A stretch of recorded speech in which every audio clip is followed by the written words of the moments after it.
I've been married to a ghost for the past 5 years, and I recently just found out. Hello guys, Sugar Plum here again, and this is Confess with Sugar. And just like I always do, I'm going to read out this story for you guys to listen to. So this story is from a woman, and she said, I've been married to a ghost for the past 5 years, and I recently just found out. All my life I've stayed in Aba, and that is where I met my husband. My husband is a calm and gentle young man in his early 30s. When we met, we kinda clicked. It was almost love at first sight. So let me go back to even how we met. I own a boutique where I sell male stuffs. I noticed that my husband always comes around my shop almost immediately after I open my shop. I noticed this for about a week before he started talking to me. He started asking me if he wants to make jollof rice, what are the things he needs to get. Then I will tell him things to get. Sometimes I even follow him to the market to get those things. So that's how we became friends. And we were friends for like 4 months before he asked me out. One thing I liked about my husband is that he's kind, calm, gentle, lovely, affectionate. In fact, he was a walking green flag. It was easy for me to fall in love with him. While we were dating, he always told me he was the only child. In fact, he is the only surviving person in his family. He said his father was an only child, and his mother was an only child, and he was an only child too. We dated for 3 months before we got married. It was a small wedding, nothing fancy, because we didn't have money for a big wedding. And I also considered my husband, because what is the need of having a big wedding if none of his family members will be there? Because according to him, he doesn't have any. I never experienced anything bad in my marriage. When I hear people say marriage is bad, I can't relate because my husband made sure that I was well taken care of, financially, emotionally, and physically. I have 2 kids for him. We've been married for 5 years until I found out that my husband has died since 2015. I know so many people will ask, how can you be married to a man and you don't visit his village for 5 years? But me, since I was born, I've never visited my village, and that's because of the bad stories my parents told me. So even after their passing, I detested going to the village because we are scared of village people. But you know how kids are. By the time they start growing, they will start asking for things that you can't even give them. One day, my son came back from school. He said, Mommy, when we went on break, my friends were discussing about how fun the village was, that they want to go to the village and visit their grandparents. I tried telling my kids that we can't go to the village, but kids are kids. They want what they want. So they went on and on about how they want to go to the village, to the extent that both of them fell sick. So I told my husband, let's take them to the village because I've never been in my village, so I don't know anybody. Since he grew up in the village, it is better we go to his own village. At least he will have an experience, and at least he will know where to take the children to when they finally visit. My husband told me that I know he has nobody in the village. I said I know, but we can lodge in a hotel. Then from there, we can go to the village. If your village does not have a good hotel, we can always transport ourselves from the hotel to the village, just to make sure that our kids are okay, because they were demanding and they fell sick because we could not meet up with their demands. And the last thing I want is to lose my children just because I don't want to visit the village. My husband said okay, but he kept on postponing the village trip. We were supposed to go last Xmas, but we couldn't because my husband suddenly wasn't feeling well at some point. I got pissed because I still want to know where my husband came from. I told him that even if you don't have anybody there, let me at least know where the man I married came from. Because when he came to marry me, he at least went to my hometown, so he knows where I come from, even though I do not visit the village. But when he did my traditional rite, he had to go see my people and pay my bride price to my kinsmen. Even though we did not sleep in the village, but at least we traveled to my village and he knows where I am coming from. So it's not a bad idea if I know where my husband is coming from. So after much fuss about it, my husband finally gave in and we made preparation on how we are going to travel to his village. We said we are going to spend at least 3 days there, so the kids can run around and play with sand and do whatever it is they want to do before we come back to Aba and continue our life. My husband told me he is from Benin. To cut the long story short, we got to his exact village and he told me that he was going to call one of his aunties from one compound.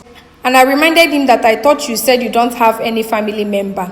And he told me that he called this woman his auntie because the woman was one of the women that took care of him when his parents died. And he hasn't seen her in years. So it would be a good thing to see her and say hi to her. And also bring her to see his children. He pointed a compound for me that I should go there and wait for him. That is his father's compound. So I took my 2 kids and we went there. We met one woman and one old woman there. I can say they are in their early 80s. So I greeted the woman and the man. The woman told me this boy looks like my son. I was so stunned to speak because how can my son look like your son?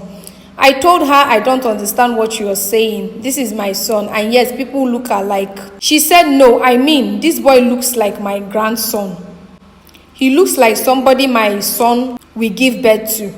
I said, please, who is your son? Because this woman was all over my son, and that was the first time I've set my eyes on them. And surprisingly, my son was all over this woman too. My son is very strict. When I mean strict, he's very strict. He doesn't allow anybody to carry him up except me and his father. But immediately he saw this woman, he warmed up to her that I was surprised.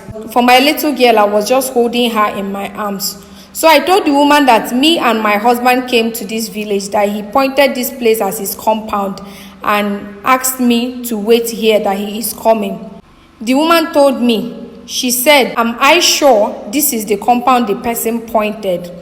Because as long as she can remember, she and her husband are the only people that own this house.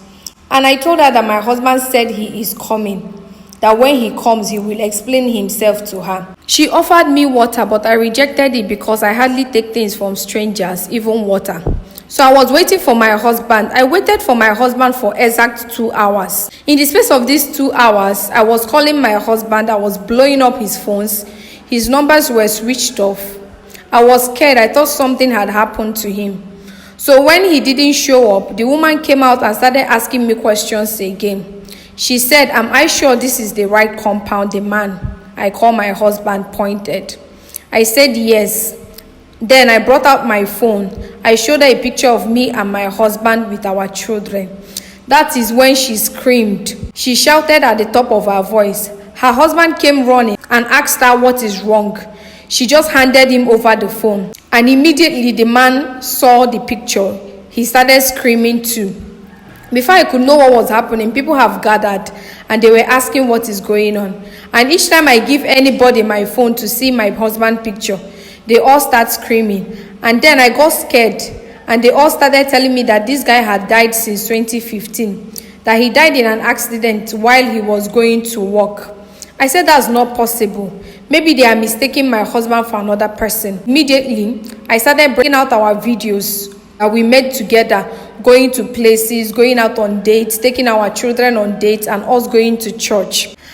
After seeing all this, the woman kept on crying. Me, I wasn't crying because I was just in a confused state. So the woman went inside, brought out this man's picture. She showed me some video clips from when he was buried. I couldn't believe my ears. In fact, I couldn't believe anything I was hearing. I thought this was just a movie, or it was just a bad dream that I would wake up from it. But it was my reality. I called my husband. I called, but he never picked up his phone. They showed me his grave. They showed me where he was buried. They showed me all the proof I needed to see that this man that I got married to in Aba is a dead person. I looked at my kids, especially my son that is a striking resemblance of his father. I couldn't believe my ears. I couldn't believe that I've been in love with a ghost. I used to hear about these stories, and I used to tell myself that it's not possible for a ghost to ever exist. In fact, I never believed in ghosts or anything of sort. But that was the worst day of my life. I went back to Aba after everything and after some rituals were performed for my kids and I. Immediately I entered our apartment. I found out that everything that belongs to my husband has disappeared. When I mean everything from his toothbrush down to his underwear. All his picture frames in our house were nowhere to be found. Anything that would remind me of him, apart from my son, vanished. Up to date, whenever I remember what happened, I still don't believe it. Sometimes I feel like I'm living in a dream or something, or there is an explanation for what happened. And I've been looking for that explanation since everything happened, and I can't seem to find it. My son and my daughter is doing well. They keep asking me where is daddy, and I don't know what to tell them. But I know that one day I am going to tell them what happened. How do I even explain that to them? It would have been better I had kids out of wedlock. It would have been better people say that my children doesn't have his father instead of telling my children that their father was a dead person before I got married to him. So many times I've typed this story to send it to you, Sugar. But each time I keep on deleting them because I don't know how to even begin.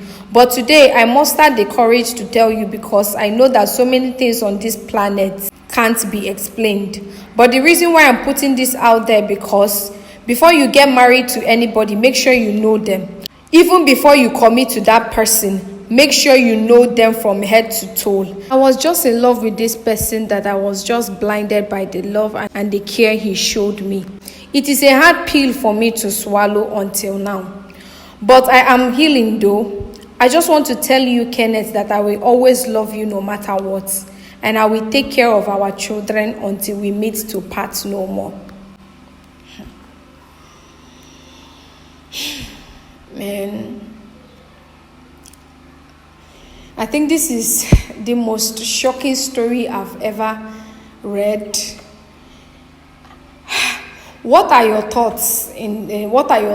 Do you believe in ghosts? Do you think that people can reincarnate? Do you think that ghosts can, like, people can die and then go to another place to continue living their life? Please drop your comments in the comment section. Don't forget to share this video to at least 5 of your friends. And I'll see you guys on my next episode. Bye.